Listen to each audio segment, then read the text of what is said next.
नमस्कार मित्रगण, मैं अरुण पांडे आज आप सबके लिए लेके आया हूँ भू धातु के आशीर्लिंग लकार के रूपों को। जहाँ तक आप जानते हैं कि भू धातु के 10 लकारों के रूपों को हमने प्रारंभ किया है, उनमें से हम 8 लकार के रूपों को इससे पहले देख चुके हैं। ये 9वां है और एक इसके बाद केवल लृंग लकार एक बचता है, उसको भी हम शीघ्र ही आप तक उपलब्ध करा देंगे। इसमें आप सबको एक काम करना है कि इससे पहले यदि कोई वीडियो आपने नहीं देखा है तो इससे पहले के लट, लोट, लंग, विधिलिंग इत्यादि को देख लें और जो आर्धधातुक लकार हैं उनको भी देख लें, जिससे सामान्य रूप से परिचय प्राप्त हो जाएगा। तो आप यदि क्रम से देखते हैं तो आपके लिए यह पाठ बहुत ही आसान होने वाला है। वैसे भी आपको समझ में आएगा, यदि आप उन सबको नहीं देखते हैं तो भी ये पाठ समझ में आएगा, पर उसको भी देखेंगे तो आपके लिए ये और सरल होगा। तो सबसे पहले ये हम जानते हैं कि भू एक धातु है जिसके बाद लिंग एक लकार लगता है। पर लिंग यह जो लकार लग रहा है ये किस अर्थ में लगेगा? आशीर्वाद अर्थ में। आशीषी लिंग लोटो सूत्र से आशीर्वाद अर्थ में। वैसे लकार 10 ही हैं, उसमें एक लेट है। लेट जो वेद में ही दिखाई पड़ता है, तो लोक में 9 ही लकार दिखाई पड़ते हैं। उन 9 में जो लिंग है, लिंग लकार, वो 2 प्रकार का हो जाता है, विधिलिंग और आशीर्लिंग। तो विधिलिंग जो होता है वह विधि, निमंत्रण आदि अर्थों में होता है। आशीर्लिंग केवल आशीर्वाद अर्थ में होता है। यदि आप किसी को आशीर्वाद दे रहे हैं तो ही इस लकार के रूपों का प्रयोग कर सकते हैं, अन्यथा नहीं। तो अब मान लीजिए कि भू धातु के बाद हमने इस लकार का प्रयोग किया। कौन से लकार का? आशीर्लिंग लकार का। पर है रहता है आशीर्लिंग, उसको क्यों कहा गया है? वहाँ प्रत्यय आशीर्लिंग नहीं होता, प्रत्यय तो लिंग ही होता है, पर आशीर्वाद अर्थ में होता है। किस सूत्र से? आशीषी लिंग लोटौ। आशीषी लिंग लोटौ सूत्र कहता है कि आशीर्वाद अर्थ में धातु के बाद लिंग और लोट प्रत्यय होते हैं। तो लिंग करके हम देख रहे हैं, लोट करके इससे पहले देख चुके हैं। लोट जो होता है वह आशीर्वाद अर्थ में होता है, तो तू और ही के स्थान पे तातंग हो जाता है, भवतात, भवतात ये रूप बनता है आशीर्वाद अर्थ में। वो लोट लकार में हम देख चुके हैं। पर लिंग लकार जब होता है आशीर्वाद अर्थ में, किस सूत्र से? आशीषी लिंग लोटो सूत्र से। आशीषी लिंग लोटो सूत्र एक क्या कहता है, एक बार फिर से हम देखते हैं कि ये लिंग लकार में आशीर्वाद अर्थ में लिंग और लोट लकार करता है।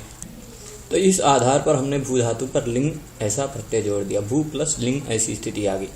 धातु के बाद कोई भी विधान होता है, ये आपको ध्यान रखना है। यदि उस विधान में अंतिम वर्ण व्यंजन है तो हलंत्यम सूत्र से उस अंतिम वर्ण व्यंजन इस न की इत संज्ञा हो जाती है, इसको इत कहा जाता है। और कहीं भी स्वर वर्ण यदि अनुनासिक यानी चंद्र बिंदु वाला है तो उपदेशे जनुनासिक इत सूत्र से उसकी भी इत संज्ञा हो जाती है। बचता है केवल ल, लिंग में से ल बचेगा। चाहे जो लकार हो उसमें से केवल ल बचता है। चाहे लट लीजिए, लिट लीजिए, लुट लीजिए, लृट लीजिए, कोई भी लकार ले लीजिए, उनमें से केवल हमेशा ल बचता है, इसलिए उन्हें लकार कहा जाता है। वैसे ये प्रत्यय हैं पर ल बचता है, इसलिए लकार कहा जाता है। तो लिंग, भू प्लस लिंग, यहाँ तक आप पहुँच जाएंगे। लिंग में जो ल है, भू प्लस ल पहुँच गए। अब ये जो ल है, उस ल के स्थान पे ही हमेशा तिप्तस्थस्थमिवस्मस्ताताम सिथासाथाम ध्वम इट्वहि महिं, ये इतने 18 प्रत्यय होते हैं। यदि वह धातु परस्मैपदी है तो उस ल के स्थान पे तिप्तस्थि इत्यादि 9 प्रत्यय होते हैं। यदि वह धातु आत्मनेपदी है तो उसके बाद में त, आताम, झ इत्यादि 9 प्रत्यय होते हैं। यहाँ क्या होगा? तिप्तस्थि इत्यादि 9 प्रत्ययों में से कोई एक प्रत्यय होगा। तो 9 हम क्रमशः करके देख लेते हैं कि तिप होगा तो क्या बनेगा, तस होगा तो क्या बनेगा, झी होगा तो क्या बनेगा, सिप, फिर थस, फिर थ, फिर मिप और फिर वस, फिर मस। इन 9 प्रत्ययों को करके हम इस वीडियो में देखने वाले हैं कि क्या क्या रूप बनता है। वही आशीर्लिंग लकार के सभी वचनों में, सभी पुरुषों में रूप होगा। तो प्रथम पुरुष एक वचन का हमने तिप प्रत्यय किया। जैसे लिंग में से न की हलंत्यम से आपने इत संज्ञा की थी, वैसे तिप में से प की भी हलंत्यम सूत्र से इत संज्ञा हो जाएगी। हलंत्यम सूत्र कहता है सूत्र के द्वारा कोई भी विधान हो रहा हो, उसमें यदि अंतिम वर्ण हल है यानी व्यंजन है, आधा है, तो उसकी इत संज्ञा हो जाती है और उसका तस्य लोपा से लोप हो जाता है। तो तिप में से प की हलंत्यम से इत संज्ञा होकर तस्य लोपा से लोप हो जाएगा, केवल ति बचेगा। अब एक यह सूत्र है, महत्वपूर्ण सूत्र है। यह केवल और केवल लिंग लकार में आता है। अब ये लिंग लकार यानी चाहे आशीर लिंग हो चाहे विधि लिंग हो, दोनों प्रकार के लिंग लकार में ये आता है, पर केवल परस्मयी पद में। परस्मयी पदेषु यदि तुरंत बाद में कोई परस्मयी पद प्रत्यय हो, परस्मयी पद प्रत्यय मतलब कौन कौन से हैं? तिप, तस, झि, सिप, थस, थ, मिपुवस, मस, इन 9 प्रत्ययों में से कोई प्रत्यय हो और वह धातु लिंग लकार हो, वह धातु का उस धातु का प्रयोग लिंग लकार में हुआ हो और लिंग लकार के परस्मय पद वाले प्रत्यय हों, तो यासुट आगम होता है परस्मय पद प्रत्ययों को, प्रत्यय को आगम होगा। टिप जो प्रत्यय है ती है उसको यासुट का आगम होगा। यासुट में आप देखेंगे ट की इत संज्ञा हो रही है। यह यासुट प्रत्यय कैसा है? टित है। जो टित प्रत्यय होता है वह जिसके स्थान पे हो रहा है या जिसके द्वारा उसका विधान हो रहा है उसके तुरंत पहले बैठ जाता है।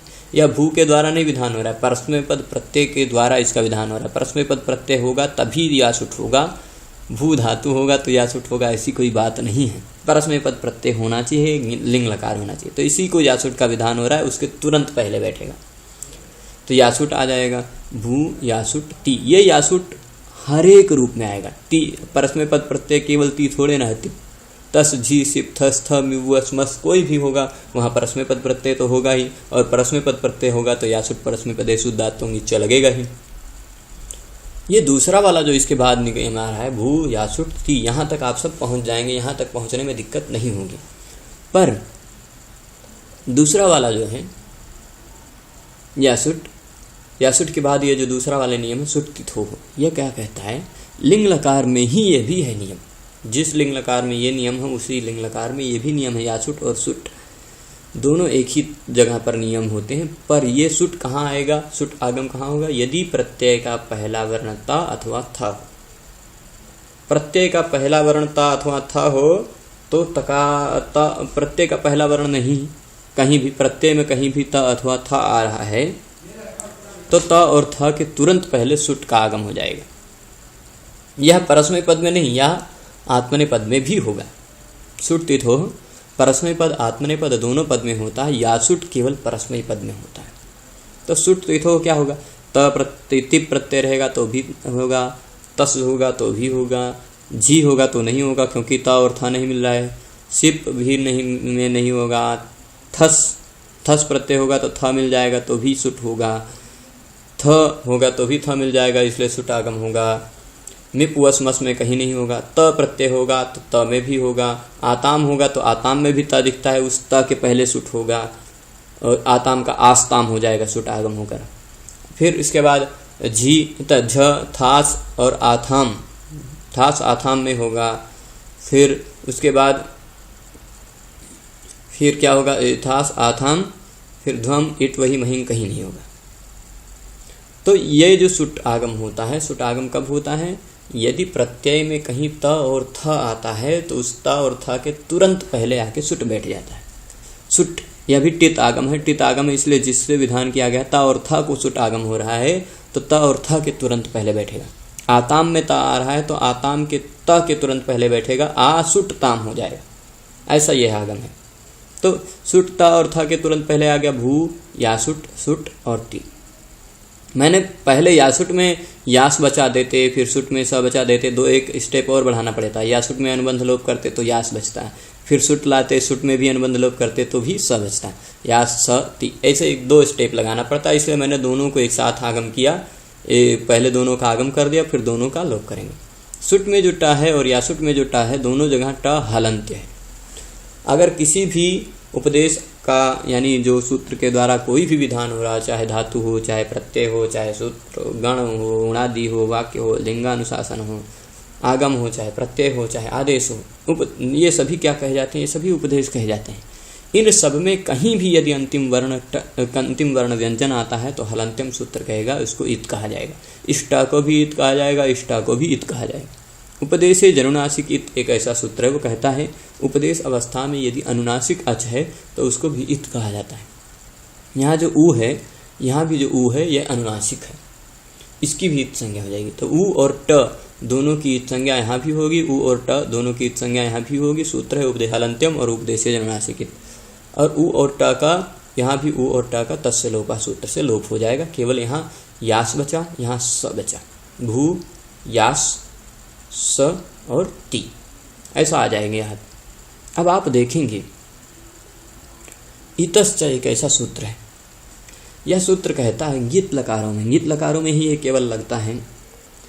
यह क्या कहता है, ङित लकार यानी लंग, विधिलिंग, आशीर्लिंग, लुंग, लृंग, इन 5 लकारों में अंत में आने वाले ई का लोप हो जाता है, चाहे वह ती प्रत्यय का हो, चाहे सी प्रत्यय का हो, या फिर झी प्रत्यय का हो। अंत में आता है ई तो उसका लोप हो जाता है, वो गायब हो जाता है।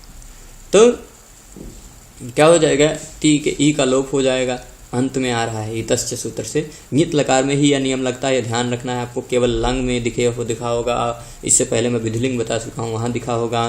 फिर मैं इसके साथ साथ लुंग बता चुका हूँ, वहाँ भी ये नियम दिखा होगा। ङित लकारों में ही यह नियम दिखता है।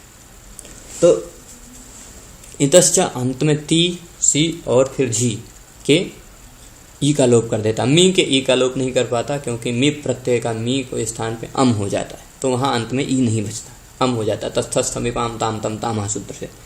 तो इतश्च से ई का लोप हो गया, त बचा। अब ये जो भू या स त बचा, इस पद को आप ध्यान से देखेंगे तो यह एक पद है। क्यों पद है, क्योंकि सुप तिंग अंतम पदम सूत्र क्या कहता है, जिसके अंत में सुप अथवा तिंग में से कोई प्रत्यय हो वह पद कहलाता है।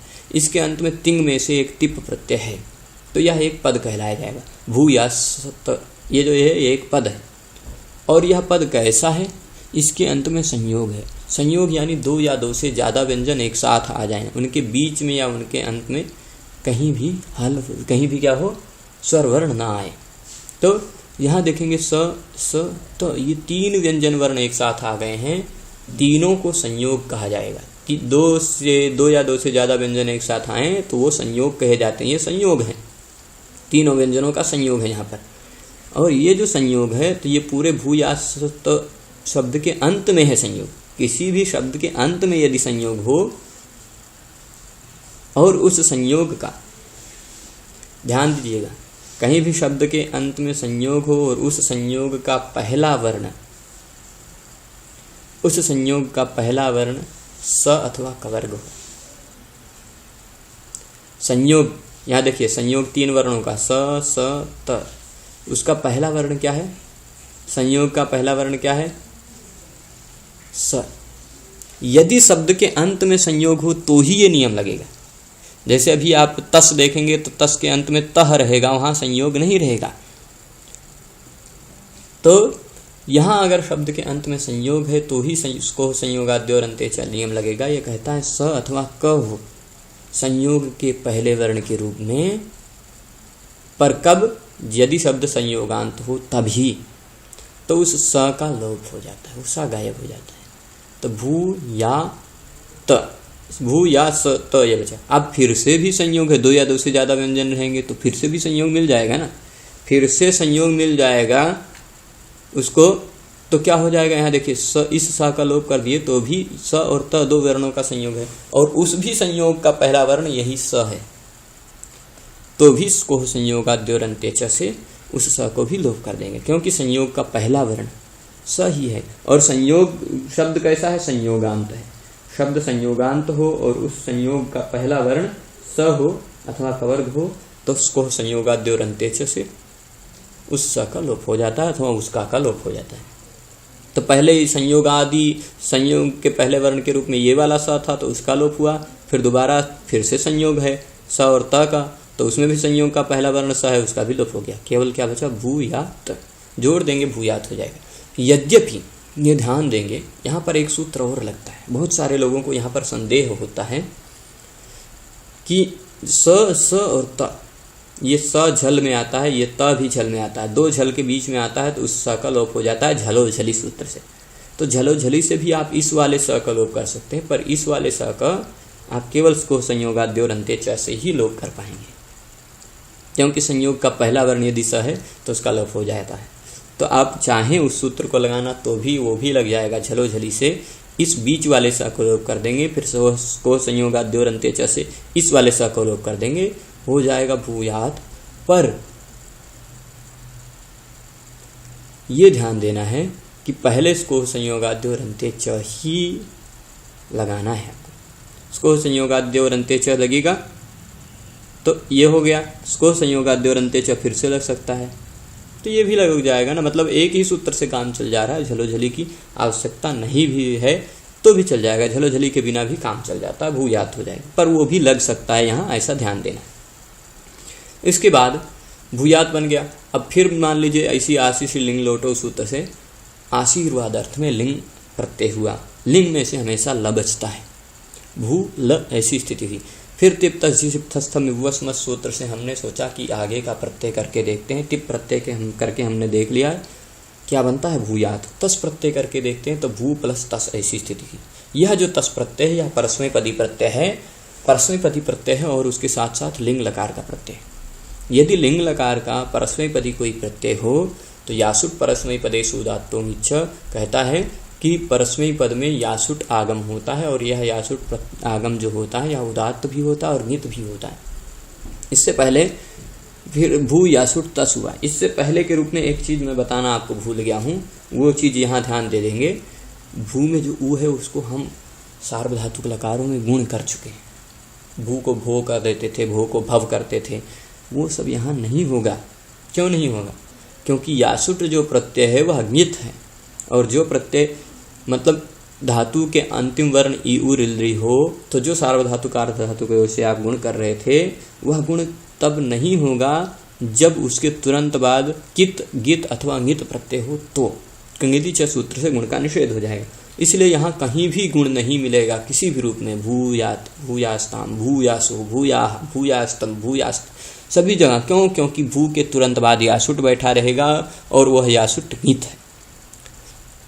यासुट कैसा है? ङित है, ङित च। तो ङित होता है अथवा कित होता है अथवा गित होता है तो गुण और वृद्धि नहीं होती, तो यहाँ गुण नहीं होगा, ये भी ध्यान रखना है। भू यासुट तस यहाँ तक पहुँच गए थे। अब तस प्रत्यय में भी त मिलता है। कहीं भी लिंग लकार में त अथवा थ दिख रहा हो तो उस प्रत्यय में, लिंग लकार के प्रत्यय में त अथवा थ दिख रहा हो, चाहे वह परस्मै पद में हो चाहे वह आत्मनेय पद में हो, तो सुट तिथो सूत्र लगता है।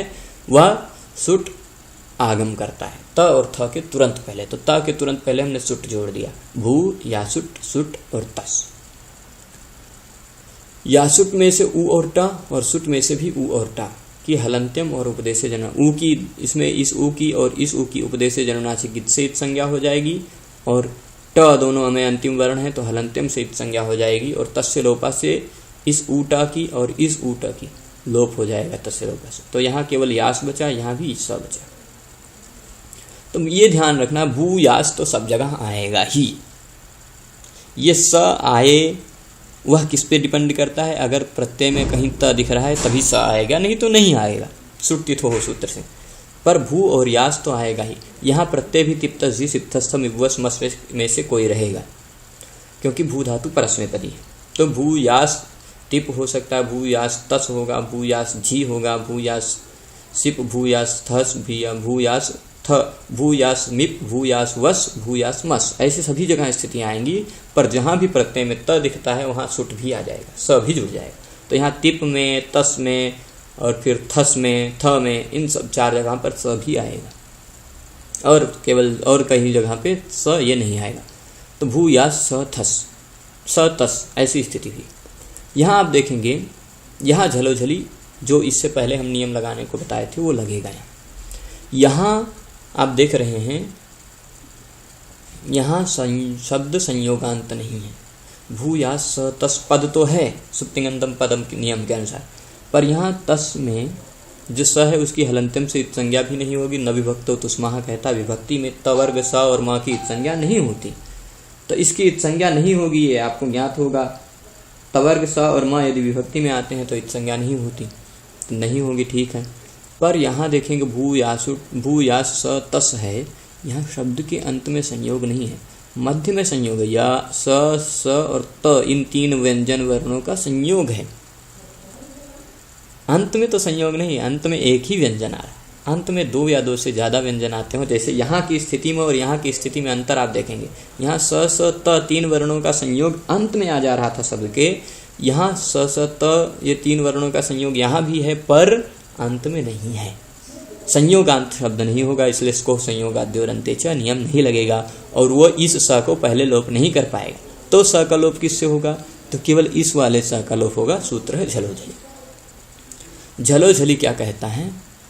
दो झल के बीच में, देखिए दो झल वर्णों के बीच में यदि स आता है तो उस स का लोप हो जाता है। यहाँ ये स है, ये भी झल में आता है। अब झल प्रत्याहार गिन लेंगे झभय सूत्र से शुरुआत करके। अगर आपको माहेश्वर सूत्र याद है, अगर माहेश्वर सूत्र नहीं याद है तो आप व्याकरण पढ़ने के अधिकारी भी नहीं हैं, आप व्याकरण पढ़ भी नहीं सकते, ये भी ध्यान रखना है। यदि आपको माहेश्वर सूत्र नहीं याद है तो आप व्याकरण पढ़ भी नहीं सकते हैं, यह एक सामान्य नियम है। तो उसमें आप देखेंगे माहेश्वर सूत्र में कि झल प्रत्याहार में स भी आता है। झल प्रत्याहार में क्या आता है? ये स आता है, ठीक है, ये स झल प्रत्याहार के अंतर्गत आता है। भू,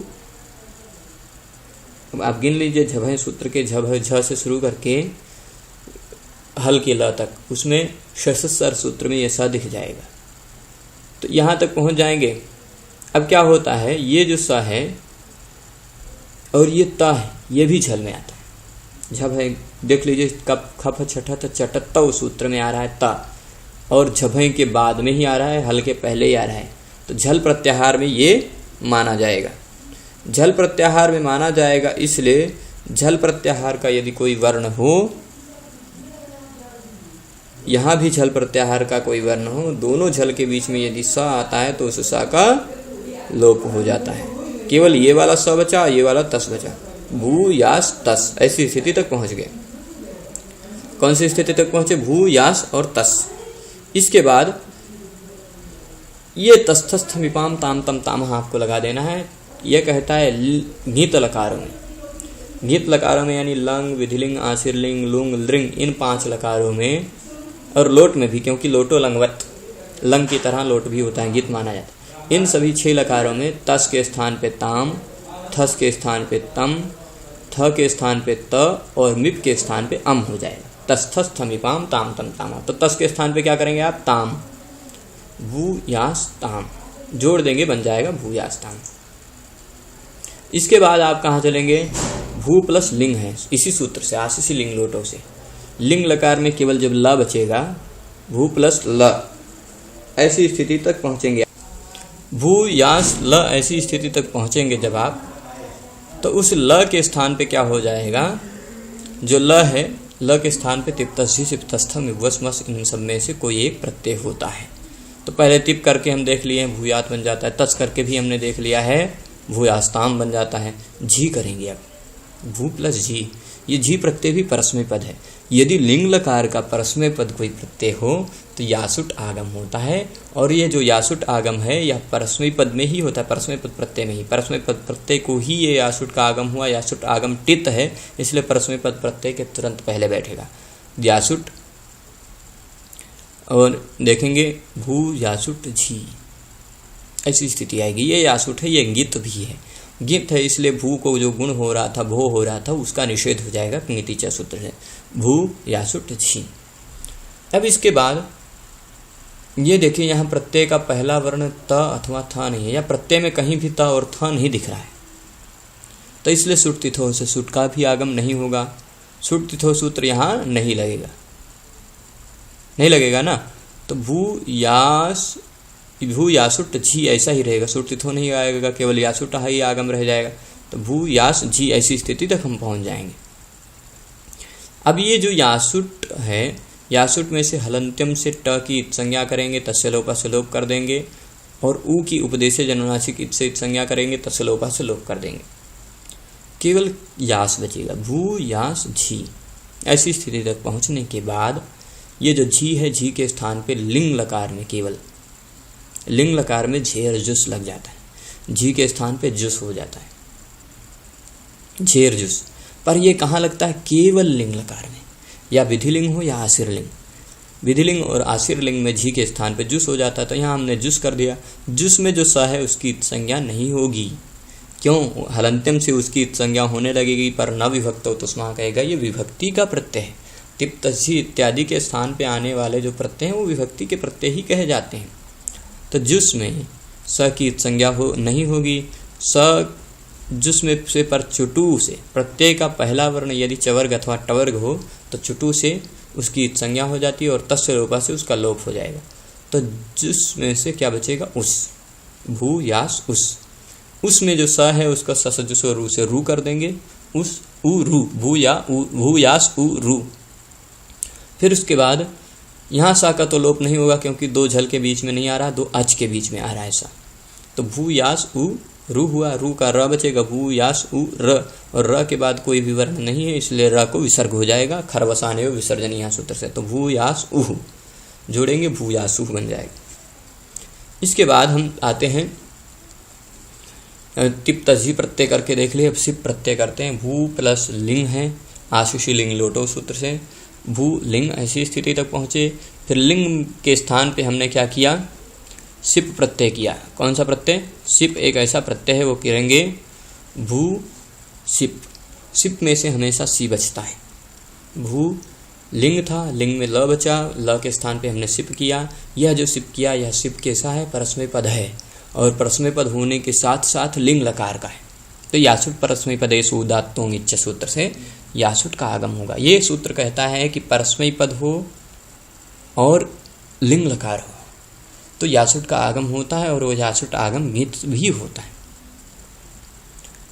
तो ये यासुट आगम हो जाएगा। यासुट सी, भू यासुट सी। ये यासुट गीत होने के कारण भू को गुण नहीं होगा, भू यासुट सी रह जाएगा। हलंतिम से यासुट की ट की संज्ञा होगी, तस्य लोपा से लोप हो जाएगा। यासु बचा, भू यासु सी। यासु में जो ऊ है उसकी उपदेश जननासी की से संज्ञा होगी और तस्य लोपा से लोप हो जाएगा। केवल बचेगा भू यास सी। यहाँ तक आप पहुँच जाएंगे भू यास सी। यहाँ पर क्या कहता है? प्रत्यय का अंतिम वर्ण कहीं भी तिप हो या सिप हो या झी हो, उसका कहीं अंतिम वर्ण क्या आ रहा हो? ई। कहाँ पर? गीत लकारों में, तो उसका लोप हो जाता है। कहाँ पर? गीत लकारों में यदि कहीं अंतिम वर्ण ई आ रहा हो तो उसका लोप हो जाता है। भू यास झी का केवल क्या बचेगा? जो ये सी प्रत्यय था, झी में तो झी के स्थान पे अंत में उस जुस हो जाता था, तो झेर जुस हो जाता था, इसलिए उसके ई का लोप नहीं हो पाया। पर सिप प्रत्यय में सी है, सी का अंतिम ई वर्ण है। इतश्च कहेगा कि गीत लकारों में अंत में आने वाले ई का लोप हो जाता है, तो अंत का में आने वाले ई का लोप हो गया, केवल स बचा। भू यास स। इसके बाद क्या होगा? ये जो स है वो पहला वाला स है। क्यों? अब यहाँ भी देख लीजिए, कहीं भी शब्द के अंत में संयोग पड़ता हो, शब्द के अंत में क्या पड़ता हो? संयोग। ये शब्द है, सिप प्रत्ययांत होने के कारण यहाँ एक पद है, सुप्तिंगंतम पदम से पद कहा जाएगा, और पद के अंत में संयोग है, यहाँ दो सवर्णों का संयोग है। और अगर संयोग का पहला वर्ण संयोग का कहीं भी शब्द कैसा हो? संयोगांत होना चाहिए, मतलब शब्द के अंत में संयोग हुआ होना चाहिए, और उस संयोग का पहला वर्ण यदि स हो तो उस स का लोप हो जाता है। यहाँ पहले वाले स का लोप हो जाएगा, इसको संयोगाद्य और अंत्यच सूत्र से भू या और स के स्थान पे हम ससजुसो रू से रू कर देंगे। भू या रू। यह रू का र बचता है हमेशा उपदेश से जननासी की, और तस्य लोपा से लोप होने के बाद र बचता है। भू या र, और र के तुरंत बाद देखिए भ के बाद ऊ है, ऊ के बाद य है, या के बाद आ है, आ के बाद र है, पर र के बाद कुछ नहीं, वर्णों का अभाव है। जो वर्णों का अभाव है उसी को अवसान कहा जाता है।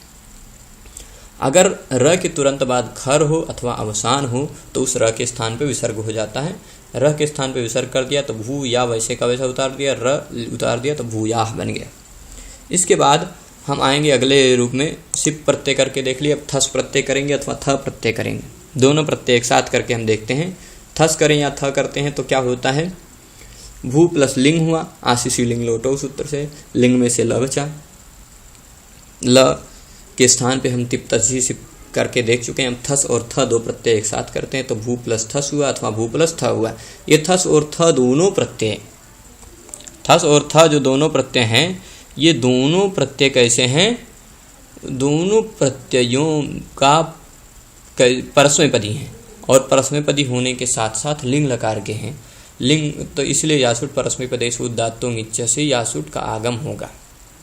यासुट का जो आगम होगा वह क्या कहेगा, परस्मैपदी पद में यासुट का आगम होता है और वह यासुट आगम उदात्त भी होता है, ङित भी होता है। ये यासुट जुड़ जाएगा, भू यासुट थस अथवा भू यासुट थ। ऐसी दो स्थितियां तक पहुंच जाएंगे आप।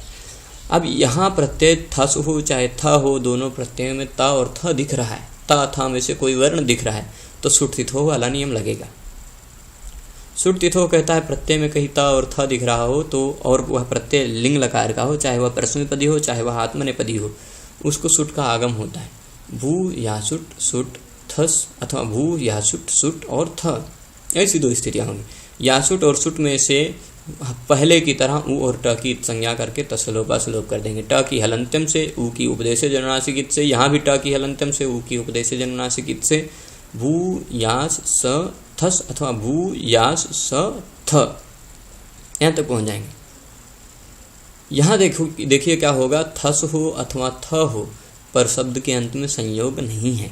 भू यास स थस देख लेंगे, स थ का संयोग है, और भू यास स थस थ रहेगा तो भी स थ तीन वर्णों का संयोग है, पर शब्द के अंत में संयोग नहीं है। शब्द के अंत में एक जगह स मिल रहा है, एक जगह अ मिल रहा है, पर संयोग वाला नहीं है। संयोग यानी दो या दो से ज़्यादा व्यंजन, यहाँ अ के बाद स आ रहा है, एक ही व्यंजन है, यहाँ एक भी व्यंजन नहीं है संयोग के अंत में।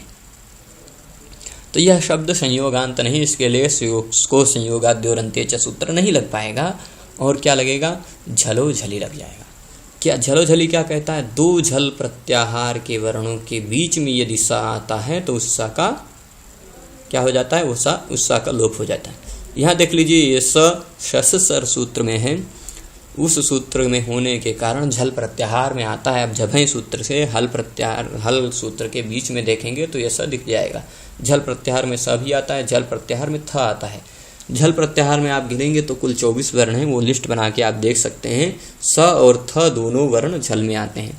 दो झल प्रत्याहार के वर्णों के बीच में आने वाले स का लोप हो जाता है झलो झली सूत्र से। तो भू यास स थस था, उस स का लोप हो गया, भू यास थस हो गया अथवा भू यास थ हो गया। भू यास थस, भू यास थ, दो रूप यहाँ पहुंचे। अब ये वाला सूत्र केवल लगा देना, बस आपका रूप बन जाएगा। तस थस थम इपाम ताम तम तामा। यह क्या कहता है, तस के स्थान पे ताम, थस के स्थान पे तम और थ के स्थान पे त, मिप के स्थान पे अम। तो थस के स्थान पे हमने क्या किया, तम किया, थ के स्थान पे क्या किया, त किया। तो भू यास तम अथवा भू यास त जोड़ देंगे, भू यास तम भू यास त, ये दो रूप बनेंगे।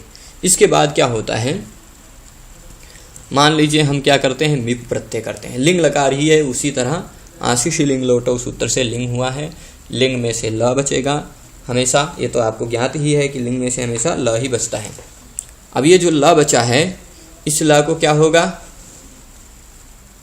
ल के स्थान पे तिप्तजि सिक्थस्थम विभुवस्मत् सूत्र से आप क्या कर देंगे, प्रत्यय कर देंगे। कौन सा, मिप प्रत्यय कर देंगे ल के स्थान पे, भू प्लस मिप, ऐसी स्थिति तक पहुंच जाएंगे। यह मिप प्रत्यय या परस्मैपदी है। परस्मैपद प्रत्यय होने के कारण यासुट परस्मैपदेषु उदात्तों ङिच्च से यासुट का आगम होगा, और वह यासुट जो होगा वह ङित माना जाएगा। ङित यासुट का आगम होगा, इसलिए ऊ को गुण भी नहीं होगा। भू यासुट मिप, ऐसी स्थिति तक आप पहुंच जाएंगे। भू यासुट मिप। यासुट में जो ट है, उस ट की हलंत्यम से संज्ञा होगी, तस्य लोपा से लोप हो जाएगा। भू यासु मिप। यासु में जो ऊ है, उसकी उपदेश जनुनासिक से संज्ञा होगी और तस्य लोपा से लोप हो जाएगा। भू यास मिप। मिप में से हलंत्यम से प की संज्ञा होती ही है, इसलिए मी बचेगा। भू यास मी।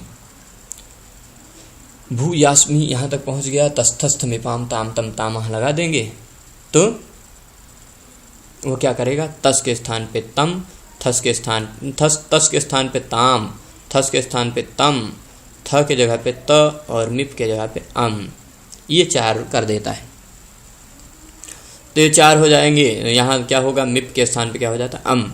यहाँ भू यास अम जोड़ देंगे, भू यासम बन जाएगा। अब अंतिम दो रूप हैं, वो अंतिम दो रूप इसी इतने में हम सिद्ध कर देंगे। वस प्रत्यय अथवा मस प्रत्यय करते हैं तो क्या होता है। पहले भू धातु है, उस पर हमने आशीष लिंग लोटो सूत्र से आशीर लिंग लकार लगाया। आशीर लिंग आशीर्वादार्थक वाला लिंग ऐसा प्रत्यय जोड़ दिया, भू लिंग हुआ। लिंग में से केवल ल बचा, भू ल, ऐसी स्थिति तक हम पहुंच गए। इसके बाद क्या होता है, ल के स्थान पे तिप तस झी सिप्तस्थम विभुवस मस सूत्र से हम तिप तस झी में से कोई एक प्रत्यय करते हैं। वो प्रत्यय होगा तो कौन सा होगा? हम तिप तस झी सिप्तस्थ मिप इतने सारे प्रत्यय करके देख चुके हैं। अब वस करेंगे अथवा मस करेंगे, दो ही बचे हैं। उन दोनों को करने के बाद कौन सा रूप बनता है ये देखना है हमें। तो मान लीजिए हमने वस किया और मस किया, दोनों किया। वस करते हैं तो भू प्लस वस स्थिति बनती है, मस करते हैं तो भू प्लस मस स्थिति बनती है। भूवस और भूमस ऐसी दो स्थितियां हैं। वस प्रत्यय हो चाहे मस प्रत्यय हो, दोनों प्रत्यय परस्मैपदी हैं। तो यासुट परस्मैपदेषु उदात्तों गिच्च से परस्मैपद होने के कारण और लिंग लकार के होने के कारण यासुट का आगम होगा। भू यासुट वस, भू यासुट मस, ऐसी स्थिति तक पहुंचेंगे। यासुट के तुरंत बाद यहाँ सुट का आगम क्यों नहीं होगा? यहाँ भी क्यों नहीं हुआ था? क्योंकि प्रत्यय में कहीं त अथवा थ नहीं दिखते हैं। त अथवा थ दिखेंगे तो ही सुट तिथो सूत्र लगता है। यहाँ त थ कहीं नहीं दिख रहा है, न मिप में, न वस में, न मस में, तो सुट का आगम नहीं होगा। पर यासुट में जो ऊ और ट है, उसकी यासुट में ऊ की हलंतम से इत संज्ञा होगी, ट की ऊ की उपदेश जन्मराशि की इत से इत संज्ञा होगी, ट की हलंतम से इत संज्ञा होगी, और फिर तस्य लोप से उसका लोप हो जाएगा। भू यास वस और मस। वस और मस में से स की हलंतिम से इत संज्ञा नहीं हो पाएगी, भले ही अंतिम व्यंजन है फिर भी, क्योंकि यह विभक्ति प्रत्यय है। तिप तस झी इत्यादि 18 प्रत्यय तथा सु और जस इत्यादि 21 प्रत्यय विभक्ति प्रत्यय कहे जाते हैं। उनके अंत में आने वाले तवर्ग स और म की इत संज्ञा नहीं होती। ये स है, इसकी इत संज्ञा नहीं होगी, इसका लोप भी नहीं होगा। वस और मस वैसे का वैसा बचा रहेगा। अब यह सूत्र है नित्यम गितः। नित्यम गितः क्या कहता है? गित लकारों में ही, मात्र गित लकारों में, यानी कहाँ पर? गित लकार की तरह ही लोटो लंगवत सूत्र है, इसलिए लोट भी तित है पर गित माना जाता है लोटो लंगवत सूत्र के कारण। तो लट, लिट, लुट, लिट, इन 4 लकारों को छोड़ के, ये चारों टित हैं, इन चारों को छोड़कर लोट भी टित है लेकिन गित माना जाता है लोटो लंगवत के कारण। लोट, लंग, विधिलिंग, आशीर्लिंग, लुंग और लृंग, इन 6 लकारों में ये 6 लकार गित लकार माने गए हैं क्योंकि अंत में ग दिखता है। तो गित लकारों में उत्तम पुरुष में आने वाले स का लोप हो जाता है। स उत्तमस्य इसके पहले सूत्र है, वो कहता है, और फिर उसके बाद इतश्च लोपः परस्मैपदेषु सूत्र है। उस सूत्र से परस्मैपद की अनुवृत्ति आती है और लोप की अनुवृत्ति आती है। स उत्तमस्य, उत्तम पुरुष के स का लोप हो जाता है नित लकारों में। तो उत्तम पुरुष का स है यहाँ वस और मस, ये उत्तम पुरुष है। निप, वस, मस ये तीनों प्रत्यय उत्तम पुरुष वाले होते हैं। वस प्रत्यय का स है और मस प्रत्यय का स है, ये उत्तम पुरुष का है। दोनों के स का लोप हो जाएगा नित्यम गिता सूत्र से। तो भू यास व पहुंचेंगे अथवा भू यास म पहुंचेंगे, जोड़ देंगे तो भूयास और भूयास्म बनेगा। तो ये ध्यान रखना है। भू धातु है, उसके बाद तिप तस झी सिप्तस्थम विभुवस मस में से कोई भी प्रत्यय करेंगे तो परस्मैपदी होने के कारण यासुट का आगम होगा ही। भू यासुट तिप, भू यासुट झी तस, भू यासुट झी, ये सब होगा ही। कहीं कहीं सुट का आगम होता है, तो सुट का आगम होता है तो झलोझली यश को संयोगाद्योरंते से उसका लोप भी हो जाता है। भू यास ये तो सब जगह स्थिति रहेगी ही। इसके सिवाय आपको प्रत्ययों को जोड़ते जाना। भूयास के बाद भू धातु रहेगा, यासुट आगम का यास रहेगा, उसके बाद प्रत्यय जो है उनको जोड़ते जाना और आपको रूप सिद्ध करते जाना। जैसे अभी मैं संक्षेप में दिखा देता हूँ। यहाँ पर तिप प्रत्यय मान लीजिए, तिप प्रत्यय में से केवल क्या बचता है? प की हलंत्यम से संज्ञा हो जाती, ई की इतश्च से लोप हो जाता सीधे, तो केवल त बचता है। भू यास त, स का संयोगांत होने के कारण शब्द संयोगांत है तो उसको संयोगाद्योरंते च से दोनों स का लोप हो जाएगा। तो भू यास स था भूयात बन जाएगा। तस प्रत्यय मान लीजिए तो भू यास तो सब जगह आएगा, भूयास भूयास भूयास सब जगह आएगा। तस के स्थान पे क्या हो जाता है? तस्थस्थमिपाम ताम तम तामा से तस के स्थान पे ताम हो जाता है। तो भूयास ताम, भूयास ताम।